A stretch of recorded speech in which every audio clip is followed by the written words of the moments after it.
Hello, my name is Yurika Ito, and I'm currently an assistant professor at the School of International Liberal Studies at Waseda University, which is located in Tokyo, Japan. Thank you very much for clicking play for my presentation entitled Connecting with English Teachers Online, Challenges in Teachers' Professional Social Media Use. As most of you are listening know, English teachers do not merely teach the English language to their students, but their work in the new century includes learning new information, knowledge, and skills, keeping up with the latest technologies, caring for students' well-being, building ties with parents and community, and dealing with various crises like the COVID-19 pandemic. Although teachers continuously enhance their professional knowledge and skills throughout their long careers, the reality is that they are often neglected by their own institutions and are left to their own devices to find ways to improve their teaching practice. It is thus not surprising that teachers are increasingly using social media to find other teachers teaching in similar contexts and trying to expand their professional knowledge and skills. The main goal of the presentation is thus to first understand how social media is being used and identify the challenges that English teachers face when capitalizing upon social media platforms for professional learning purposes. In this presentation, I will give a brief outline of the background information of the study. I'll explain about the literature on online teacher communities on social media platforms and identify the current literature gap. In the following section, I'll talk about the purpose of the study and the guiding research questions, and then I'll move on to explaining how I conducted the study. In the latter part of the presentation, I will discuss the main findings and discuss what the findings mean for English teachers and researchers. I'll conclude my presentation by linking the study back to the conference theme. Social media is not something new, but it was not until the past decade or so when researchers have noticed that many teachers were using social media platforms to connect with other like-minded educators. Ever since the early 2010s, it appears that more and more teachers are utilizing online teacher communities formed on social media platforms. With the recent COVID-19 pandemic, there seems to be evidence that even more teachers are flocking to these online platforms. Their uses varies, but a review of relevant studies demonstrated that teachers use online teacher communities to explore ideas, to find emotional support, to find a sense of camaraderie, and take advantage of affordances that the online platform offers. Since online teacher communities are free and available to anyone as long as they have access to the internet, teachers who have limited financial resources or live in a geographically remote area seem to be benefiting from them the most. As more and more teachers are using social media as a source of professional learning, there have been an increased number of researchers looking into this topic. However, as this research area is relatively new, there are still various areas which are still under-researched. Not many studies have specifically looked into the challenges of using social media, with Carpenter and Harvey's 2019 study being one of the first studies focusing just on the challenges. There are also only a handful of studies which look at English teachers' uses of online teacher communities on social media platforms. Thus, the purpose of the study is to present the challenges described by English teachers who are using social media for professional purposes. Based on the findings, the ultimate goal of this study is to understand how social media might best be incorporated into English teachers' professional practice. Bearing in mind these aims, the main research question guiding this study is, what are the challenges that English teachers face when utilizing online teacher communities on social media?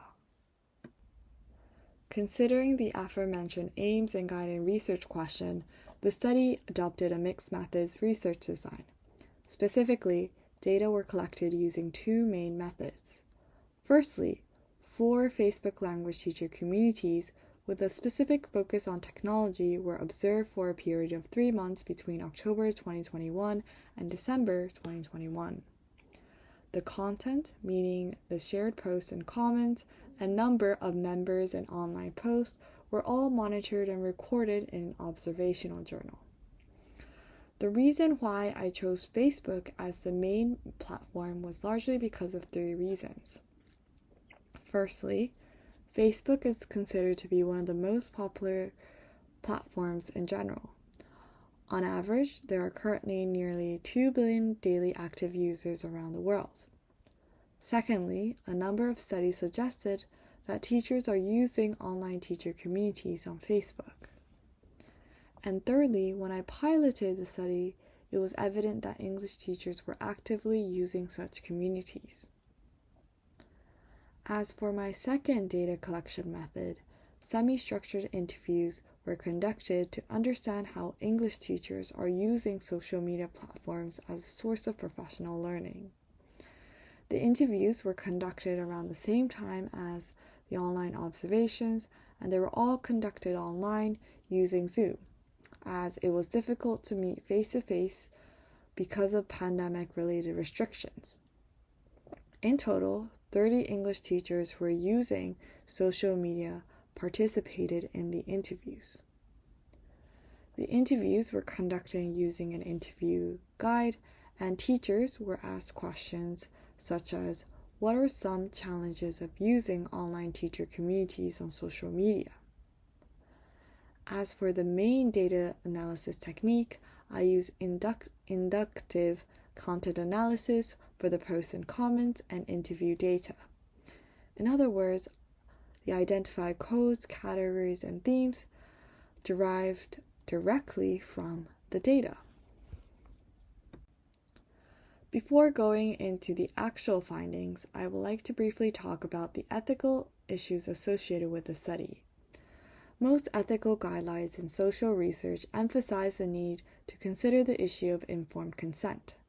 The interviewees were given a detailed description of the aims of the study and the purpose for which the data would be used. They all signed a consent form to indicate that they voluntarily accepted to be involved in the study. On the other hand, seeking informed consent from all members of online communities is difficult. Contacting each member and waiting for a response is not only time-consuming, but may also be close to impossible, since it is unlikely that user will respond to messages sent by an unknown user. Some researchers would even argue that the act of individually contacting online community members itself may be viewed as an invasion of privacy. Some researchers, including McKee and Porter, argue that it is ethically justifiable to use data from public online communities without informed consent, given that the discussion topics are not particularly sensitive. Considering that the online communities which were observed are all public Facebook groups, and the discussion topics were mostly related to technology and teaching and learning, and not particularly sensitive, the online observations were conducted without seeking informed consent from the group members. To preserve the participants' privacy, all the collected data went through a de-identification process. All participants were given pseudonyms. They were identified as teacher 1, teacher 2, teacher 3, etc. And any unique information which could be potentially used to identify the participants were excluded. Okay, now I would like to move on to explain about the main findings. Since we only have limited time today, I will just focus on outlining these 5 challenges identified from the online observation and interviews. The first challenge identified was about the quality of the content provided in the online communities. A common concern among English teachers was that the content of the shared posts and comments within the communities are not always credible and reliable. In the interviews, English teacher 1 commented, "You have to remember that it's open to so many people. You also have to remember everybody writing may not have the same credibility. Of course, just be careful of that." English teacher 2 also criticized online teacher communities, saying that, "I find it more valuable to have people who know me give me feedback than some random guy on the internet." It is likely that the posts and comments that are obviously misleading or unsuitable are deleted by the community moderators, but the quality of them may still be called into question. Much of the content shared in online communities were also sharing and asking for online community members' opinions and ideas. For instance, in response to the question, "What educational apps and add-ins have been worth paying for you?" there were answers such as Grammarly and "Technically, I haven't paid yet for a Nearpod, but I would pay for the gold in a heartbeat after testing it out." It was not clear whether these suggestions made by the online community members were genuine or financially motivated. Although there were no obvious wrong information shared in the online communities, teachers still need to be aware that not everyone in the community is posting in the best interests of others. Another challenge identified from the findings relates to the concept of context collapse, which was first coined by Boyd and Marwick approximately a decade ago. Context collapse means the flattening of multiple audiences into a single context, which means that the content shared on social media can reach a large number of unintended audiences. Concerns relates to context collapse were semi-present in the findings. For instance, English teacher number 3 quoted, "Facebook is a lot more public than they think it is, and that behaving badly in the online communities can give you some trouble in the future." Another teacher, English teacher number 4, also commented, "What you post on Facebook is the only image you're presenting to people in the outside world, and that could come back and give you some trouble in the future. So people do need to be a little bit careful with that, myself included." English teacher number 5 also brought up a viral story about a teacher who got fired from a post shared on Twitter to illustrate how online posts can potentially have detrimental consequences to one's career. Although only a handful of participants expressed their concerns about the risk of context collapse associated with posting in online language teacher communities on social media platforms, their comments seem to provide further evidence that some teachers may be worried about what they post in the communities and possibly even discourage them from using them to the full extent. Another obvious but important challenge to bear in mind is having bad experiences because of quarrels and arguments. In the interviews, several participants reported that they had personally received or witnessed unprofessional or offensive comments from time to time.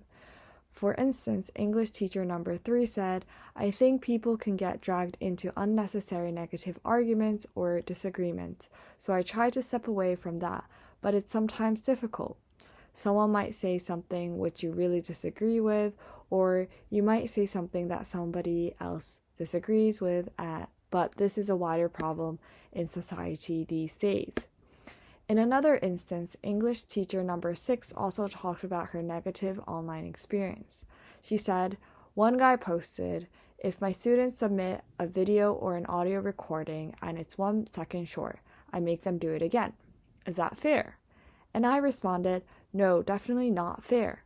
I mean, he asked and I told them, and he didn't like that, and a couple people kind of ganged up on me.'" Quarrels in general were rare, but they were identified in a few of the observed online communities. For instance, as you can see from the conversation between online community member A and B, there seems to be some harsh words being conversed between the two online community members. Online community member A says, "Because his comment was null, Like yours, no hostility intended, but I don't particularly enjoy wasting time with null. And then, online community member replied, I do not know you, but I was certainly taken aback by your communication style. Null, almost a parody of what some people think call is all about. I don't believe it is, but your second comment about people wasting your time speaks volumes. In this case, member C, who was one of the administrators, replied, people take care not to offend others while using this group. People also be aware that this is a closed group, but that it is not only restricted to call people. And even if it were, generalization about groups of people are unwelcome. All people in this group comment as individuals.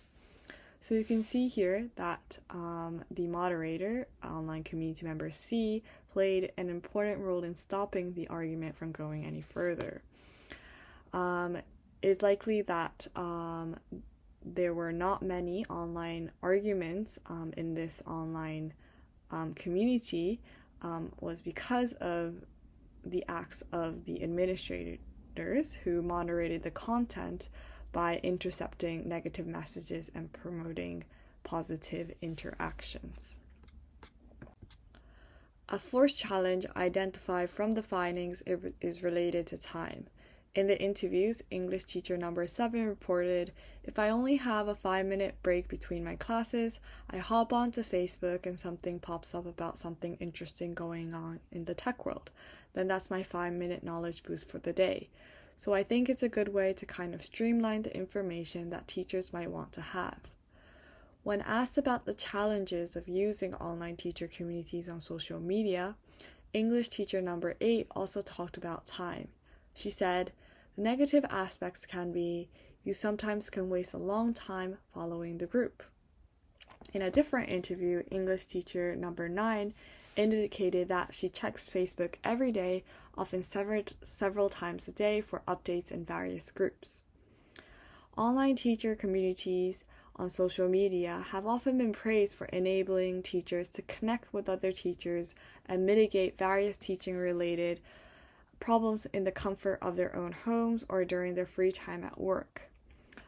Teachers can potentially cut down on time that they would have spent on traveling to physical locations, but it is also forgotten that participating in these online communities still require a substantial amount of time and effort on the teacher's part. Although teachers can access these communities at any time of the day, the downside of this is that the time spent on learning through these communities often cuts into their off hours without much realization. The danger of this is the blurry boundaries between work and life, personal life, and without much realization, this may have negative consequences to their overall mental well-being. Finally, closely linked to the first challenge, the fifth challenge identified is spam. Although not many spam messages were shared in the online teacher communities on Facebook, there are a few messages like Halloween sale, your favorite software, SaaS, software as a service. Lifetime plan offer ends 31st October 2021. Grab the best deal on your favorite software to grow your business.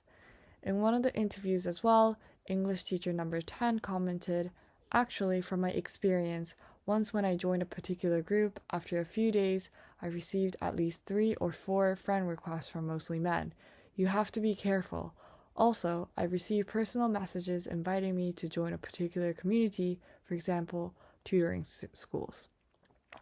Past studies such as Carpenter's and his colleagues' 2020 study, which focused on spam messages found on online teacher communities on Twitter, have noted that spam is increasingly becoming a problem on these social media platforms. These communities are free and open to anyone, even ill-intended people. Overall, there seems to be comparatively less issue of spam messages on Facebook in comparison to Twitter, but there was still evidence for such activities nonetheless. As witnessed in the current study, using online teacher communities on social media come along with a number of challenges, included challenges related to credibility, context collapse, quarrels, time, and spam. So what do these findings mean? Based on these findings, some suggestions on how teachers can minimize their negative experiences online can be made. Firstly, I believe that it's important for teachers to learn about the problems that other teachers have encountered on these social media platforms and their solutions to overcome them. As some participants commented how they were receiving harsh comments or harassed online, they should learn how to directly report inappropriate or abusive posts to community administrators who have the authority to delete the problematic posts and remove any troublesome members. Participants were also concerned about the quality of the posts provided in the online communities. When teachers are not sure if the posts are commercially driven or not, it is important for teachers to teach them how to check the post authors' online profiles or the websites of the promoted products to see if they have any official affiliations with it. To mitigate the problems with content collapse, teachers should also have more knowledge about privacy settings and understand that even though they participate in private, closed communities, their presence on social media can be still public, and that their posts could potentially be viewed by their students, parents, co-workers, or superiors. What was interesting from the findings was that out of 30 English teachers who were interviewed for this study, only one teacher had received some kind of training in using online teacher communities on social media. As more teachers are using these platforms, teacher educators who teach pre-service and in-service teachers should teach them how they can make use of social media platforms more efficiently and safely. There is also a concern about the lack of support from the teachers' work institutions. Institutional administrators cannot simply overlook the fact that their employees are using them. Rules and regulations with regards to using social media should be considered for the sake of their students, teachers, as well as their own institutions. I believe that they hold the responsibility to guide teachers how to capitalize upon these spaces on social media while exposing their constraints. In this study, I only looked at English teachers who were already using social media platforms for professional purposes. I believe to get a rounder view of things, it is important to expand the current scope. So the next steps of the study is to expand the sample to include English teachers who are members of online teacher communities on social media in the past but later quit completely, English teachers who are currently not using social media for professional purposes but are interested in using them for professional purposes. And finally, English teachers who are completely resistant towards the use of social media for professional purposes. By expanding the sample, challenges of using online communities on social media, which were not present in the current study, are likely to be identified. I would now like to conclude my presentation by bringing it back to the TESOL 2023 conference theme. This year's theme is Advanced Collaboration, Exchanges Among Scholars, Instructors, and Students. And in the current presentation, we focus on exchanges among instructors on social media platforms. The current study tried not to look at online teacher communities through rosy-colored lenses and try to focus primarily on identifying the challenges of using them for professional purposes. But I would like to clarify that the findings did indeed illustrate that online teacher communities on social media enables teachers to build connections and collaborate with other like-minded individuals. As not all English teachers have the luxury to spend money on expensive professional development courses or have the time to take such courses or meeting and exchanging ideas with other teachers, these online communities, which are free and available online, may be a worthwhile form of support for such teachers in particular. As we saw in the study, these online spaces are not without flaws.